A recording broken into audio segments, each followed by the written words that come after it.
everyone. Welcome back to GoSpeakly English Podcast. I'm so excited to have you here today. And I'm Daniel. Man, we've got such a good topic lined up for you guys today. This one's going to be really helpful, I promise. You know what? Daniel's right. Today we're talking about something that, honestly, a lot of people struggle with. And I mean, it's completely normal to feel a bit nervous about it. So true. We're diving into how to talk to your neighbors and actually build real connections with them. Like not just the awkward wave from your car, but actual conversations. Exactly. And before we jump in, let me introduce myself properly. I'm Sophie, and I've been teaching English for about 8 years now. I've worked with students from all over the world, and you know what? This neighbor conversation thing comes up so often in our classes. And I'm Daniel. I love helping people get comfortable with everyday English. And neighbors, that's like the ultimate everyday situation, right? Absolutely. So here's the thing, guys. Talking to neighbors isn't just about being polite. It's about creating a sense of community, feeling safer in your neighborhood, and honestly, making your life a bit more comfortable. Yeah, and we're going to break this down for you in two main parts today. First, we'll talk about how to start those initial conversations, the first steps. Then we'll move into building deeper connections over time. Perfect. And hey, if you're enjoying this episode, do us a favor. Hit that like button and subscribe to GoSpeakly English Podcast. It really helps us keep making these episodes for you. Yeah, seriously. It takes like 2 seconds and it means the world to us. All right, so let's get into it. Daniel, I'm curious. What's your experience with neighbors been like? Oh man, Sophie, it's been interesting. I remember when I first moved into my current place, I was so nervous about meeting my neighbors. Like, what do I even say? Right? That's exactly what most people feel. And you know what? That's completely okay. Feeling awkward is actually the first step to getting better at this. Okay, so let's start with the basics. Part 1 is all about those first interactions. When you're just getting to know someone who lives next door or down the hall. Yeah, and I think the biggest mistake people make is overthinking it. Like, they wait for the perfect moment or the perfect thing to say. Exactly. You don't need a perfect opening line. Honestly, simple works best. Let me give you some real examples that actually work in everyday situations. Please do, because I need to hear this. All right, so imagine you're getting your mail and your neighbor's doing the same thing. You can literally just say, "Hey, how's it going?" Or, "Hi there, nice day today, isn't it?" That's it? Just that simple? That's it. You know why? Because people appreciate simple and genuine. You're not trying to impress them with fancy vocabulary. You're just being friendly. Okay, but what if they respond? Like, what comes next? Great question. So let's say they respond with, "Yeah, it's a beautiful day." You can follow up with something like, "I'm Sophie, by the way. I live in apartment 12." Or, "I'm Sophie. I just moved in next door last month." Oh, I like that. You're introducing yourself naturally and you're giving them information they can use to continue the conversation. Exactly. And here's something I tell my students all the time. When you introduce yourself, mention something about your location or how long you've been there. It gives context. That makes sense. So instead of just saying your name, you're giving them a little story. Right. And you know what else works really well? Compliments, but like genuine ones. Okay, give me an example. Sure. Let's say your neighbor has a really nice garden. You could say, "I love your roses. They're so beautiful. How do you keep them looking so healthy?" Ooh, and that opens up a whole conversation about gardening. Exactly. People love talking about things they're proud of or passionate about. And I mean, it shows you're paying attention to your surroundings. This is good stuff, Sophie. What about situations where you're not outside? Like, what if you run into them in the elevator or the hallway? Oh, elevators. Those can be awkward, right? But they're actually perfect for quick, friendly exchanges. You can say things like, "Heading out for the day?" Or "Just getting home from work?" Those are so simple, but I never think of them in the moment. That's because when we're nervous, our brains kind of freeze up. But if you practice these phrases, they become natural. Trust me, after 8 years of teaching, I've seen students transform just by practicing simple phrases. So practice makes it natural. Got it. What about timing? Like, when's the best time to talk to neighbors? Great question. I'd say avoid super early mornings or late evenings, unless you know they're okay with it. But generally, weekends are great. People are more relaxed, less rushed. Yeah, nobody wants to chat when they're running late for work. Exactly. And you know what? Here's a pro tip. If you see your neighbor doing yard work or washing their car, that's actually a good time. They're already outside. They're not in a hurry usually. And you could even offer to help. Like, hey, need a hand with those groceries? Perfect. Offering help is such a great way to start a connection. But here's the thing. Make sure your offer is genuine. Don't offer if you can't actually help. Right, because then it's just awkward. Exactly. So let's talk about body language for a second, because honestly, how you say something matters just as much as what you say. Oh yeah, I've noticed this. Like, you can say the same words but with different energy, and it comes across totally different. Absolutely. When you're talking to neighbors, make sure you're making eye contact. Not like staring them down, but friendly eye contact. It shows you're interested and present. And smile. A genuine smile makes such a difference. Yes. I always tell my students, your face should match your words. If you're saying, nice to meet you, but your face looks annoyed, people pick up on that. It's like your face is speaking a different language. Exactly. And here's another thing about body language. Don't cross your arms when you're talking. It can seem defensive or closed off. Oh, I do that sometimes without even realizing it. Most people do. It's actually a comfort thing. But try to keep your posture open and relaxed. It makes you seem more approachable. This is really helpful, Sophie. What about cultural differences? Like, some cultures are more reserved with neighbors, right? You're absolutely right, Daniel. And this is important to mention. In some cultures, people are very private about their home life. They might not want long conversations with neighbors. So how do you respect that while still being friendly? Read the room, basically. If someone gives you short answers and seems like they want to end the conversation, don't push it. Just say something like, well, it was nice chatting with you. Have a great day. Keep it light and respectful. Exactly. You can still be friendly without being intrusive. And honestly, over time, even reserved people might warm up to you if you're consistently kind and respectful. Patience is key then. Absolutely. I had a student once who was so frustrated because his neighbor barely talked to him. But after 6 months of just friendly waves and quick hellos, they finally had a real conversation. 6 months? That's dedication. But it paid off. Now they're actually friends. So don't give up too quickly. That's a great point. What about remembering names? I'm terrible at that. Oh, don't worry, you're not alone. Here's a trick that works really well. When someone tells you their name, repeat it back immediately. Like, nice to meet you, Maria. And that helps you remember it? It does, because you're actively using it right away. And then try to use their name once more during the conversation. It reinforces it in your memory. I'm going to try that. What if you forget their name later?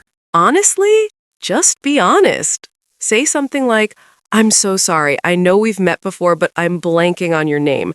I'm terrible with names. People appreciate honesty, right? They do. And most people will laugh and tell you their name again. It's not a big deal. We're all human. Okay, so we've covered starting conversations, body language, timing, and remembering names.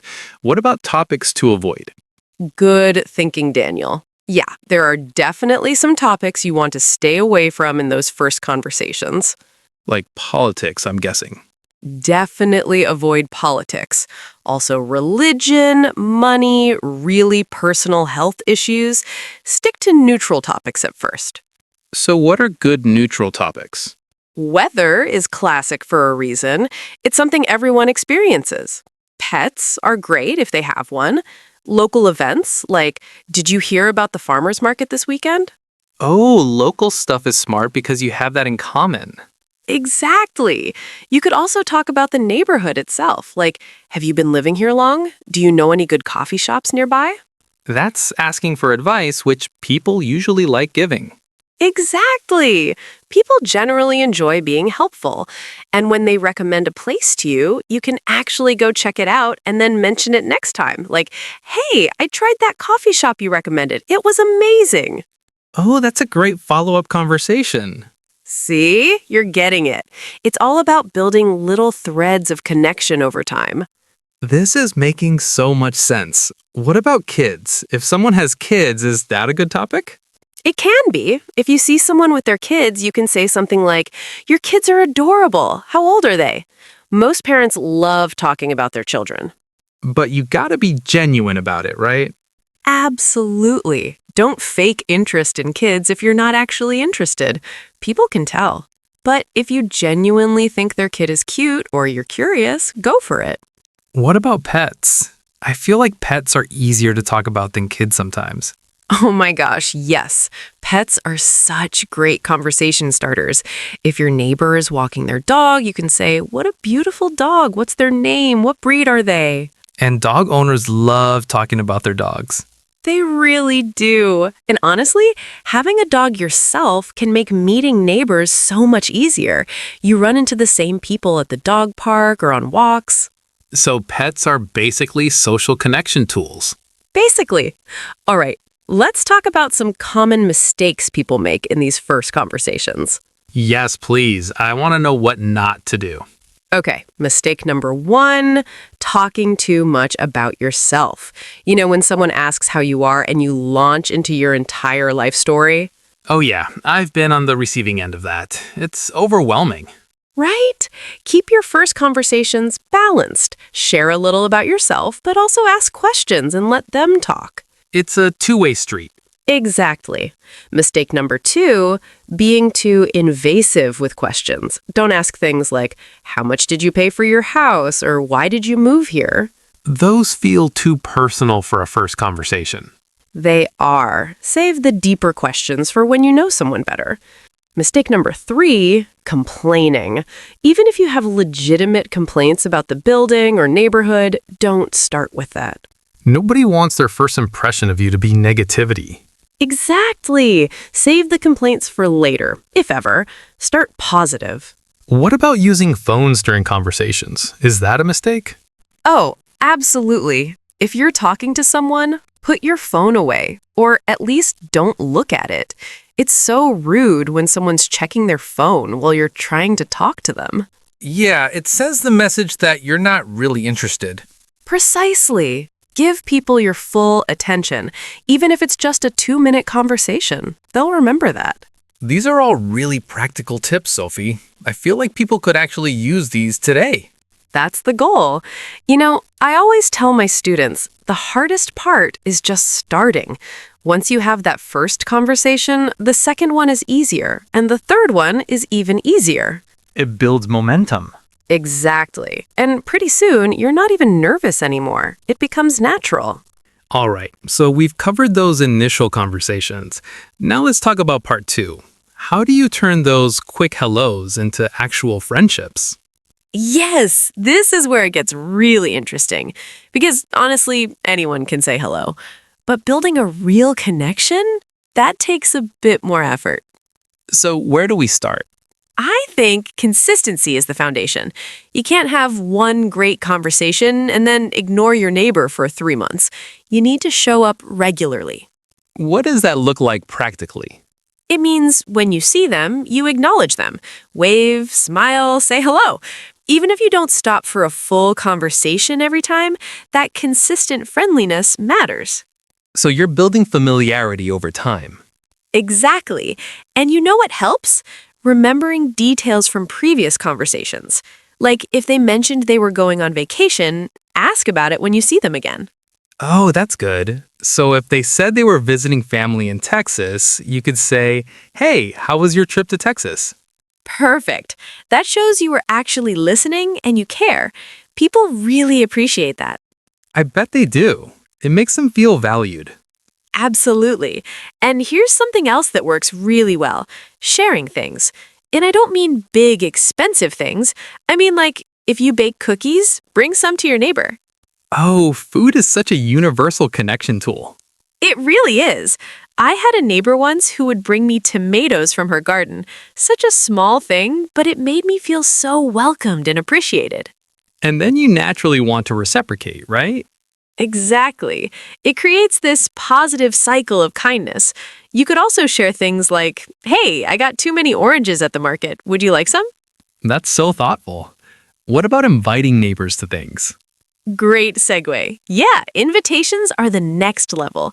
You could invite them to a backyard barbecue, a game night, or even just coffee on your porch. But that feels like a big step. How do you know when someone's ready for that? Good question. You kind of have to read the situation. If you've had several friendly conversations and they seem genuinely interested in talking to you, that's a good sign. So you're looking for reciprocal interest. Exactly. If they're always cutting conversations short or seem uncomfortable, they might not be ready for an invitation. But if they linger and chat, they're probably open to more. That makes sense. And keep the first invitation low pressure, right? Yes, don't invite them to your kid's wedding as your first invitation. Start small. Hey, we're having some people over for coffee this Saturday morning. Would you like to join us? And if they say no? Don't take it personally. They might genuinely be busy. You can say, "No problem, maybe another time," and then leave it open. Don't make it weird. Exactly. Sometimes people need multiple invitations before they feel comfortable accepting, so don't give up after one no. Persistence, but not pushiness. Perfect way to put it. All right, let's talk about helping each other out. This is huge for building connections. Like what kind of help? Well, it could be small things, like if you see your neighbor struggling with groceries, offer to carry a bag. If they're going out of town, offer to water their plants or collect their mail. Those are simple but meaningful gestures. They are. And honestly, asking for help can also build connections. Like, "Hey, I'm trying to fix my bike. You wouldn't happen to have a wrench I could borrow?" Oh, interesting. So asking for help actually creates connection. It does, because it shows trust and it gives the other person a chance to be helpful, which most people enjoy. Just make sure you return what you borrow and maybe return it with a thank you note or some cookies. Gratitude is important. So important. Always say thank you and be specific. Instead of just thanks, say, "Thank you so much for lending me that wrench. You saved my Saturday." Specificity shows you actually appreciate it. Exactly. Now, let's talk about boundaries, because this is crucial. Yes, because you can be friendly without being best friends, right? Absolutely. And some people want close friendships with neighbors, while others prefer friendly but distant. Both are totally fine. So how do you establish boundaries? It starts with respecting their time and space. Don't show up at their door unannounced unless it's an emergency. Don't let your conversations go on forever if they seem like they need to leave. Read the social cues. Yes, if someone's shifting their weight, looking at their watch, or giving short answers, they're probably ready to end the conversation. And that's okay. You can still be friendly next time. Exactly. You could say something like, "Well, I won't keep you. It was great chatting." That gives them an easy out. That's considerate. What about setting your own boundaries? If a neighbor is taking up too much of your time, you can politely say, "I'd love to chat more, but I actually need to finish something inside. Let's catch up another time." Honest, but kind. Exactly. Most people will understand. And if they don't, that's actually their issue, not yours. True. What about conflicts? Because let's be real, sometimes neighbors have issues with each other. Oh yeah, this happens. Maybe their music is too loud, or their dog barks all night, or they park in your spot. How do you handle that without ruining the relationship? First, approach it calmly and privately. Don't confront them in front of other neighbors. Knock on their door or catch them at a neutral time. Not when you're angry. Right. Wait until you've calmed down. Then you can say something like, "Hey, I wanted to talk to you about something. I've noticed your music is pretty loud late at night, and it's been keeping me awake. Is there any way you could turn it down after 10?" You're being direct, but not accusatory. Exactly. Use I statements instead of you statements. Say, "I've been having trouble sleeping," instead of "you're being too loud." That's less likely to make them defensive. Right. And assume good intent. Maybe they didn't realize their music was so loud. Give them a chance to fix it. And if they don't? Then you might need to involve your landlord or HOA, but try the direct conversation first. Most conflicts can be resolved with simple communication. That's really practical advice. What about getting the whole neighborhood involved in stuff? Oh, I love this. Organizing neighborhood events can really strengthen the whole community. Like, what kind of events? Block parties are classic. Or you could organize a neighborhood yard sale, a holiday decoration contest, a community garden project, or even just a monthly coffee meetup. Those sound fun, but isn't organizing a lot of work? It can be, but you don't have to do it alone. Get a few neighbors together to help plan. Divide the tasks. Make it collaborative. And start small, I'm guessing? Yes, don't try to organize a massive festival for your first event. Maybe just invite neighbors over for lemonade in your driveway on a Saturday afternoon. Low-key and casual. Exactly. And you know what works well? Creating a neighborhood group chat or social media group. Oh yeah, that makes communication so much easier. It does. You can share things like, "Did anyone lose a cat? I found one wandering around." Or, "Heads up, street cleaning tomorrow, move your cars." Practical and community building. Exactly. Just make sure the group has some basic rules, like no spam and be respectful. You don't want it to turn into a drama fest. Good point. What about neighbors who just don't want to connect? That's totally okay. Not everyone wants to be friends with their neighbors, and that's their right. You can still be polite and respectful without pushing for friendship. So you just accept it and move on? Basically, you can still wave and say hello, but don't take it personally if they're not interested in more. Focus your energy on the neighbors who do want to connect. Makes sense. What about when you're moving away? How do you say goodbye? Oh, that's actually really important. If you've built good relationships, let your neighbors know you're moving. You could knock on their doors or leave a note with your contact information. So you can stay in touch if you want. Exactly. You could say something like, "We're moving next month, and I wanted to let you know how much we've enjoyed being your neighbors. Here's my email if you'd ever like to keep in touch." That's so thoughtful. It is. And honestly, some of my best friendships have been with former neighbors. Just because you're not living next door anymore doesn't mean the relationship has to end. That's beautiful. All right, Sophie, let's wrap this up. What are your top 3 takeaways for building real connections with neighbors?